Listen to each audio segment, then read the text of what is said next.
Sa mga hindi po nakakilala po sa akin, magpapakilala po ako. Ako nga po pala si Tino Bueno, bunsong kapatid po ni Mark Kenneth Bueno. Hindi pa ako nasa iyo. So yun nga po. About po sa kanya ni Ate Hanami, na-shock ako, syempre. Ay sabi ko, alam mo yung kuya ko, lahat ng tinuro niya sa akin, in-apply ko sa buhay ko. Magsisimula po tayo sa educational. Tandang-tanda ko po, 12 years old po ako, na-traumatize po ako ng kuya ko. Galing siyang trabaho, may periodical exam po kami, natutulog po ako. Bigla po siyang pumasok sa kwarto po namin, bigla, gisingin niyo yung taong tulog na yan, pag-aaral kami.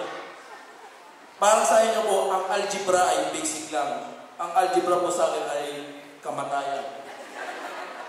Tanda-tanda ko po, nag-status pa sa Facebook yan. X plus X equals to X. Gaano kahirap yun? Yun po.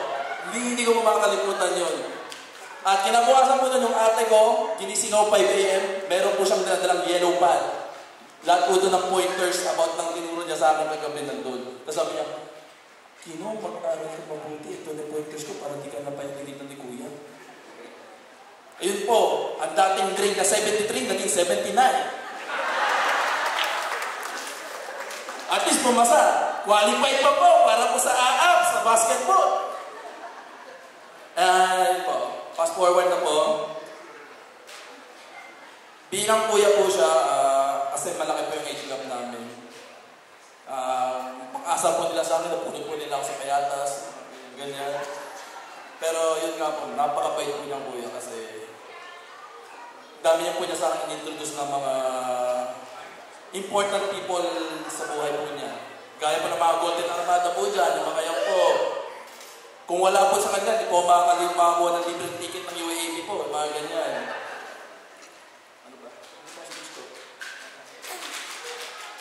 At nga po, mga kalokohan po nila Ninong Wills and Ninong Trey.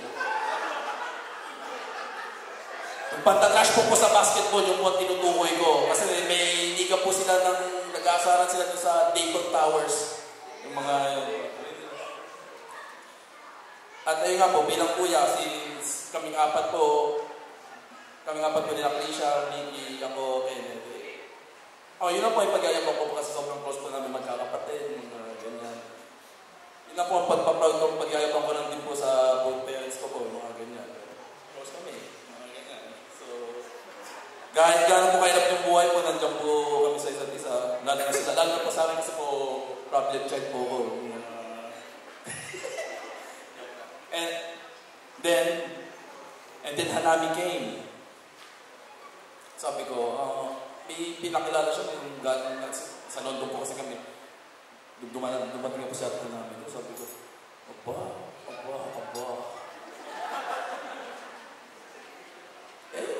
Sabi ko, aba lang. Magpakilala kasi hindi naman po nagpapakilala po talaga. And then, nag-chat po siya sa akin na kailan kayong ikakasal.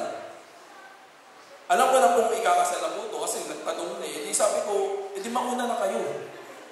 Kasi, yun na po kasi bilang kapatid po, mahal na mahal ko po rin po.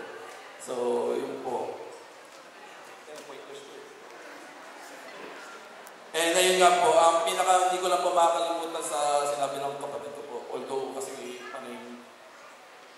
makulit po ako yung mga ganyan is, yung bata po kasi ako, talagang solar boy po ako, parang patak sa basketball, mga ganyan po is, tanda-tanda ko po, naniwala siya sa akin na kung nag-UST ka lang, isa na UAP juniors ka, yung mga ganyan. Yun lang po. Kasi naniwala po siya sa akin, kasi wala ko naniniwala, kasi maliit lang po ako doon, pero ayaw ko mas mabay yun sa mga anyways, for Hanami and Kuya, alam ko kayo, ganyan, alam kong nasa mabuting kamay ka na kay Ate Hanami, ganyan.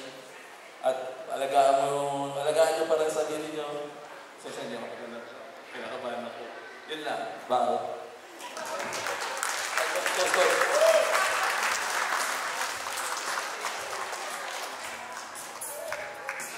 May we request everyone to please take hold of your glasses. Please stand up and join us as we propose a toast in honor of our beautiful couple here tonight.